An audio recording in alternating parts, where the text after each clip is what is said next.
Bienvenidas a un nuevo episodio de Lex Entrevistas. En esta oportunidad nos encontramos con el doctor Iván Montoya, doctor en Derecho Penal por la Universidad de Salamanca y abogado por la Pontificia Universidad Católica del Perú.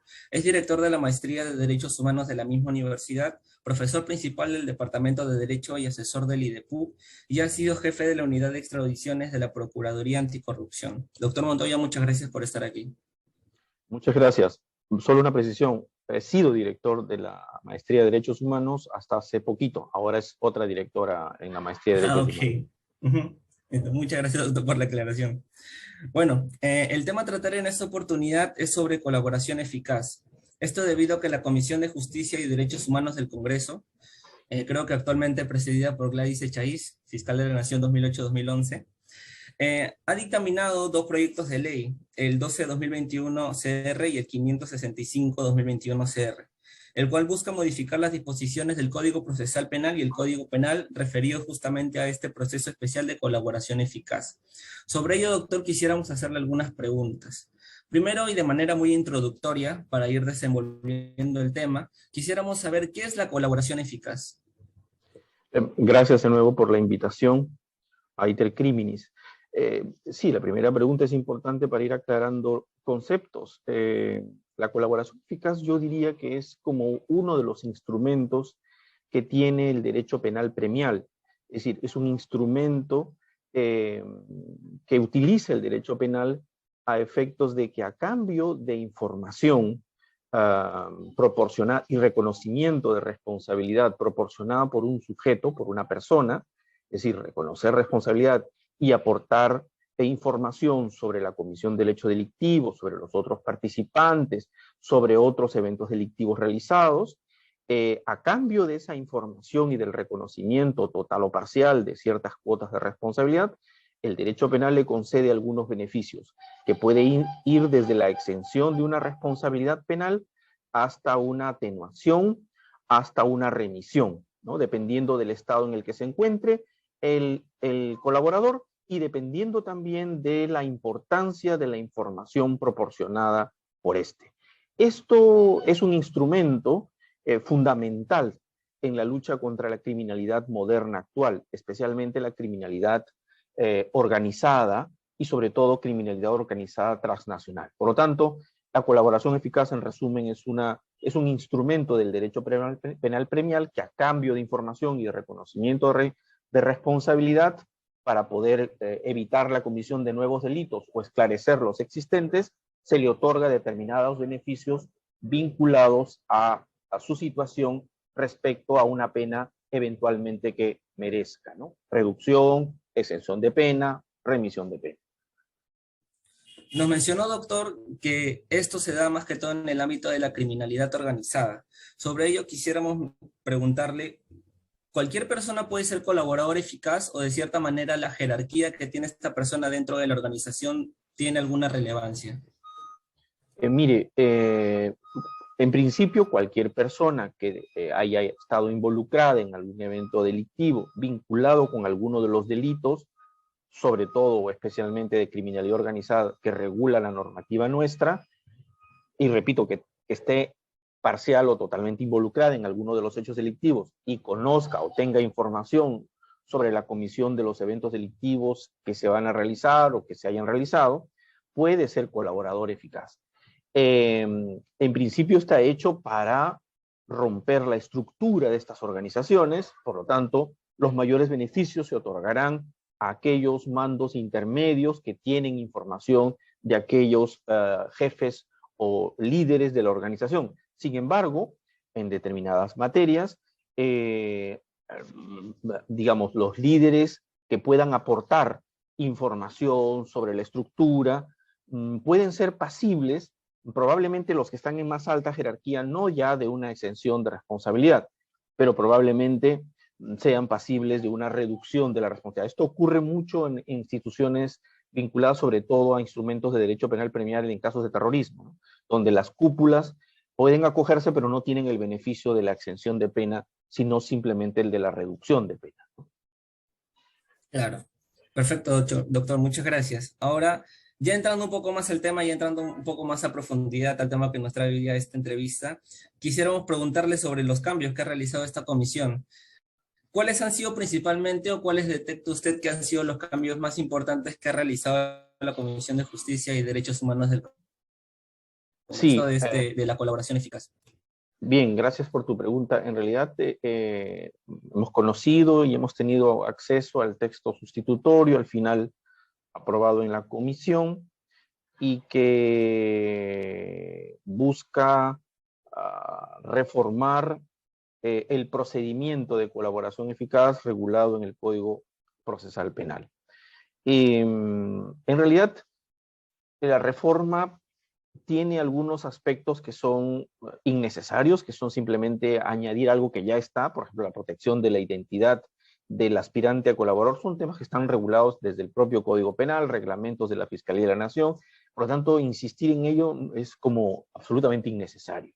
Los puntos en donde sí ha habido modificaciones, que podríamos hablar luego sobre hacer una valoración de ellos, pero solamente para que los que nos ven puedan detectar dónde están los cambios preocupantes. Podríamos señalar que son 4, ¿no? Uno es este aspecto vinculado a la obligatoriedad de que el abogado defensor de un aspirante a colaborador esté presente en todas las sesiones o reuniones que sostenga con el fiscal. No podría haber una reunión digamos, preparatoria o coordinador, de coordinación o de pequeños avances simplemente para ir haciendo fluida la relación entre el fiscal y el aspirante colaborador, si no es con la presencia obligatoria del abogado defensor. Eso es un punto, ¿no? Podríamos opinar luego sobre este aspecto. Segundo, el tema probablemente el que se ha escuchado más últimamente y tal vez el más preocupante, es el tema de los plazos, ¿no? Se fija ahora unos plazos acotados de 8 meses, más 4 cuando son complejos los delitos, 8 meses, más 8 meses máximos cuando se trata de criminalidad organizada. El procedimiento anterior en realidad no tenía plazos específicos, pero se podía uno dejar guiar por los plazos propios del procedimiento penal, es decir, vinculados a los plazos de investigación preliminar, preparatoria, podrían ser más o menos los plazos que se consignan allí, que son más amplios, por supuesto, que estos plazos que hemos visto. Podríamos también luego valorar este acotamiento, esta restricción de plazos, ¿no? Tercero, como reforma o cambio, está un aspecto en el que para poder utilizar la declaración de un aspirante a colaborador es necesario previamente que su información esté corroborada en su propia carpeta. En su propia carpeta. Es decir, especialmente quiero ceñirme a la utilización que puede haber de la información del aspirante al colaborador para solicitar medidas cautelares personales, ¿no? De detención preventiva, detención domiciliaria, impedimento de salida del país, u otras medidas cautelares. Actualmente hay flexibilidad, es decir, la declaración del aspirante a colaboración con los propios recaudos que haya presentado, su propia consistencia como declaración, podría ser utilizada en otra carpeta de investigación respecto de otros investigados si esa declaración puede corroborarse con indicios que esa otra carpeta, esa otra procedimiento de investigación viene llevando a cabo. Es decir, puede corroborarse con los datos o indicios que existan en ese otro procedimiento donde se va a pedir la medida cautelar. Con esta reforma no se podría. Tendría que previamente estar corroborado en su propia carpeta para que pueda ser utilizado en otro procedimiento. Entonces eso también es una medida impuesta o propuesta por esta reforma. Y finalmente, algo que ha preocupado a los medios de comunicación, a los periodistas de investigación, es la ampliación del tipo penal vinculado al develamiento de la identidad del colaborador. Era un tipo penal que sí existía, básicamente pensado para los miembros del sistema penal, ¿no? Es decir, procuradores, fiscales, que develen la identidad del colaborador, del testigo, en fin, ¿no? Y que eso pueda poner evidentemente en riesgo este develamiento de la identidad. Estaba pensado para ello. Entonces, lo que se tipificaba era el develamiento de la identidad por parte de algunos miembros vinculados al sistema. Esta reforma lo que pretende es ampliar esta criminalización a los supuestos de divulgación o difusión de esa identidad del colaborador previamente develada, indebidamente, ¿no? Entonces, cuando se habla ya de divulgación o difusión de esta identidad, está pensado probablemente ya para medios de comunicación o periodistas de investigación que acceden, por las fuentes que puedan tener, a la información de que ha habido una declaración de parte de algún tipo que se ha acogido a la colaboración eficaz y con previas corroboraciones como obligaciones que tienen los periodistas, la vuelca en un medio de comunicación, pues este tipo penal lo alcanzaría, por lo menos formalmente lo alcanzaría. Diría yo que estos son las cuatro modificaciones que introduciría o pretendería introducir esta reforma que la Comisión en el Congreso ha aprobado, ¿no? Perfecto, doctor. Ahora, claro, como usted también menciona, vayamos a ver punto por punto para evaluarlo, si verdaderamente han sido cambios que han valido, si no han desnaturalizado completamente la figura. El primero que nos ha mencionado ha sido que ahora es obligatorio que el abogado esté en las reuniones con el fiscal, entendiéndose de que es colaborador fiscal y el abogado defensor. Entendería, bueno, a luces amplias el hecho de que no sería innecesario que el abogado esté, pues la relación que se entabla de fiscal a colaborador sería más cerrada. De cierta manera sería un poco más defensivo el hecho que el abogado esté protegiendo en cada momento las declaraciones del colaborador. Sin embargo, ¿usted por qué cree que este cambio no debería ser así? ¿Qué razón lo llevaría? O sea, ahora el colaborador, por supuesto, tiene que tener su abogado, especialmente para las diligencias más sensibles, ¿no? Cuando ya va a empezar a declarar y a firmar el reconocimiento de su responsabilidad, cuando, por ejemplo, quiera ampliar su declaración e incorporar e imputar a alguien, a otra persona, son momentos en los que son claves que esté el abogado que él elija o el abogado que el fiscal pueda designarle de oficio si no tiene para pagar uno. Todo eso está regulado actualmente, pero no habla de una obligatoriedad en todas las sesiones. Esto corta el flujo de confianza que se puede generar entre el fiscal y el colaborador. Es más, podríamos hablar incluso de algunas cuestiones de la práctica. Algunos colaboradores tienen abogados, que son abogados que, digamos, litigan con frecuencia y tienen muchos defendidos que pueden estar en el mismo caso.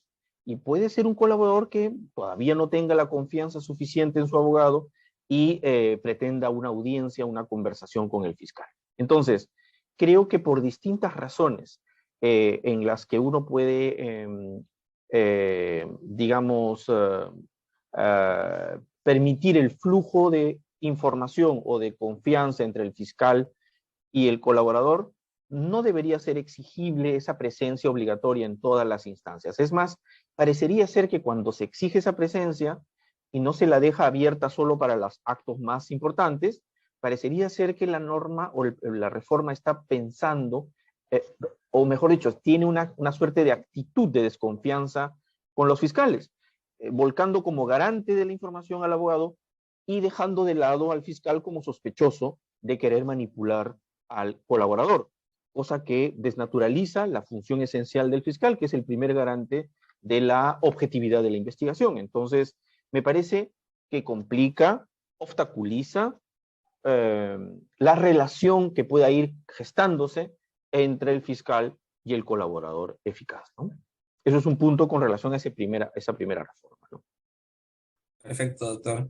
Ahora nos vamos a la segunda reforma, que es acerca de los plazos, de 8 meses a 4 meses, al menos particularmente que más me llamó la atención, y es el hecho de que si bien hay procesos en donde el colaborador suelta la información de a pocos y por eso no necesariamente restringirnos un plazo exacto, pero ahora cortarlo de 8 meses, ampliable creo 4 meses más, sobre ello, ¿qué se desarrolla en este tiempo, en este interín en el cual se está llevando el proceso de colaboración eficaz? ¿Cuáles son los actos esenciales o qué actos se realiza? ¿Y por qué cree usted que es poco tiempo el cual se está dando en esta reforma? Sí, tu pregunta es importante. Empezó con una cuestión que me ha hecho recordar en una quinta reforma, pero vamos con los plazos y luego recordaré la primera parte de tu pregunta. Perfecto. Estos plazos que hemos mencionado, ¿no? De 8.4 para complejos, 8.8 para criminalidad organizada, siguen siendo plazos, los que nos vean en esta entrevista podrán creer que son plazos suficientes. Y creo que hay que poder transmitirles que la criminalidad organizada actual de carácter transnacional, mucho más económica que violenta, es muy compleja, altamente compleja, de investigar me refiero, ¿no? Son casos que involucran a muchas personas. Segundo, se producen los hechos en distintos lugares o momentos. El caso de Lavallato es el emblema de ello, ¿no? Brasil, países de Centroamérica, Perú, incluso algún europeo. Son distintos escenarios. Una empresa transnacional de por medio, que tiene una estructura compartimentada, ¿no? Que utiliza incluso sistemas de encriptación, en fin. Es una criminalidad y además se investigan hechos que vienen de años, muchos años atrás, probablemente varios años atrás. Entonces es una investigación muy compleja. Probablemente al inicio no quieran brindar información, o se resistan, ¿no? Consideren que están así suficientemente protegidos. Por lo tanto, esta investigación que implica, por ejemplo, pericias, ¿no? Realizar pericias puede tomar varios meses, si abarcan varios años, una estructura de una empresa que tiene una cuenta gigantesca para analizar, y probablemente se exige un pool de auditores para investigar, y puede tomar varios meses. Pero lo más importante, cuando se trata de criminalidad organizada transnacional, la información sobre elementos probatorios provienen de otros países. Esto requiere acudir a los procedimientos de cooperación judicial internacional. Solicitar una información a otro país, Brasil, Centroamérica, Europa, y si es Brasil, se necesita previamente traducir lo que vamos a pedir, enviarlo a través de nuestra Cancillería, llevarlo hasta allá, la Fiscalía recibirlo, procesarlo, traducirlo, en fin. Ese procedimiento, en los casos Lavallato, ha tomado a veces, esas diligencias han tomado un año, año y medio en otros casos. Fíjese, diligencias entonces que se requieran de año y medio, se fue el plazo, completamente el plazo. Entonces es muy complicado esos plazos, sobre todo en los temas de criminalidad organizada transnacional, que son los que están vigentes en los últimos 20 o 30 años, que son los que las fiscalías últimamente ya vienen investigando. Entonces, hay que tener mucho cuidado con esos plazos que me parecen insuficientes. Pero aprovecho porque tu pregunta inicial hablaba también de una introducción de una reforma que exige al aspirante colaborador, con el riesgo de declarar inválida la declaración, de que brinde toda la información, todo en un primer momento, en un solo acto, ¿no? Estoy un poco pensando, o sea, seguramente en las críticas que se le hacía en el caso de Lavallato, cuando los colaboradores, Barata, hablaban de a pocos, ¿no? Hablaban de a pocos, decían las cosas, son delincuentes, entonces no estamos realizando un proceso de colaboración eficaz con ángeles, ¿no? Entonces, tiene estos problemas. Y además, hay algo, más allá de con quién se negocia, el por qué tampoco es objetivamente muy conveniente o viable exigirle al aspirante a colaborador que brinde toda la información en un solo acto. Porque se trata de criminalidad organizada, de estructuras empresariales grandes, muy grandes, que tienen una estructura de compartimento.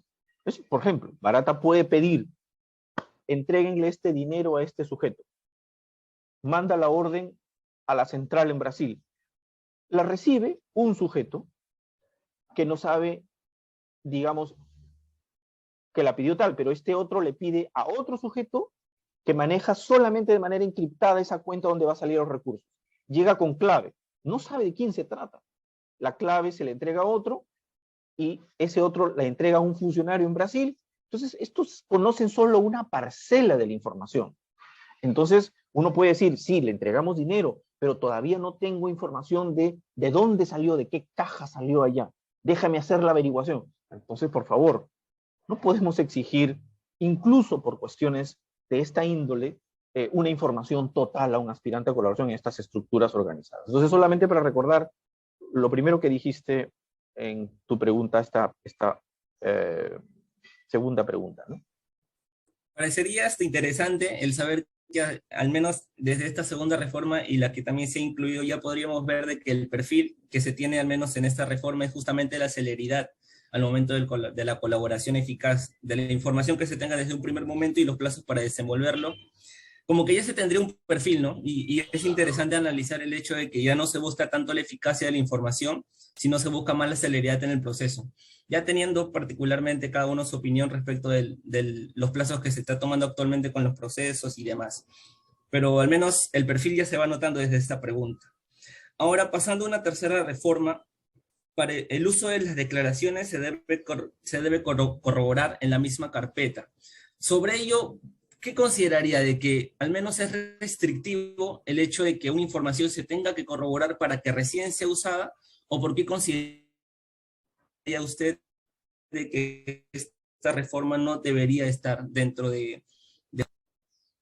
Bien, antes de responder tu pregunta, ya hablabas de este perfil, solo es un dato interesante. Sí, efectivamente, una mirada puede decir que están como priorizando la celeridad del procedimiento, la certidumbre, evitar la violación del plazo razonable, ¿no? Que no puede extenderse infinitamente. Por supuesto, es una pretensión loable, es una finalidad que también debe perseguirse. Pero el propio Tribunal Constitucional ha dicho que cuando se prioriza la celeridad de una manera tal que desnaturalizas la eficacia del propio procedimiento, o sea, plazos muy reducidos, inutilizas el procedimiento y el fin para el cual está programado. Por lo tanto, hay que compatibilizar siempre celeridad con lo que tú dijiste, eficacia. Por lo tanto, y sobre todo en estos casos, repito una vez más, de criminalidad organizada transnacional, plazos que aparentemente pueden ser respetuosos de la celeridad, se desnaturalizan y se convierten en ineficaces, y es algo que también la eficacia de un procedimiento judicial está garantizado por la Constitución, ¿no? No puede ser un procedimiento destinado al fracaso, ¿no? Porque eso sería avalar probablemente la impunidad, especialmente de eventos delictivos tan complejos y tan graves, ¿no? Sobre el punto ya preguntado, creo yo que es preferible dejar la legislación como está, es decir, con esa flexibilidad, por supuesto, la declaración de un aspirante a colaborador o colaborador no puede ser suficiente para condenar a nadie.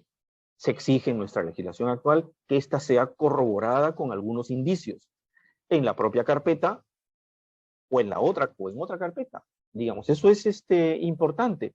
O sea, lo importante decir es que no es que estemos avalando que el solo dicho del colaborador eficaz sea suficiente sin ningún otro elemento para condenar a alguien. No, se exige una corroboración, y la corroboración exige indicios que vayan verificando la verosimilitud del testimonio de la declaración del colaborador.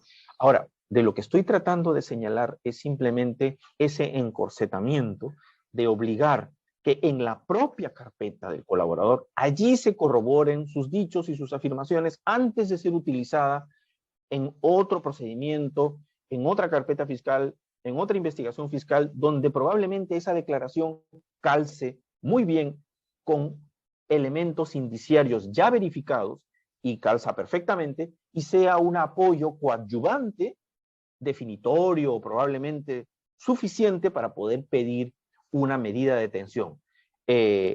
Obligarlo a que se corrobore en su propia carpeta y no utilizarla en otro procedimiento de investigación fiscal que tiene propios elementos indiciarios ya probados, en donde esta declaración del colaborador puede encajar perfectamente, implicaría probablemente perder la oportunidad para poder hacer un pedido de una medida cautelar oportuna y tengamos en todo caso sujetos que se sustraen de la justicia, viajan, esconden sus bienes, en fin, puede, digamos, prestarse evidentemente en estos casos a tener una medida inoportuna en un momento ya inadecuado, y con el riesgo probable de que el procedimiento que conoce ese otro, en ese otro fiscal, en otro procedimiento, termine siendo probablemente un procedimiento ya inútil en su momento, ¿no? Entonces, tiene que ver un poco con esa oportunidad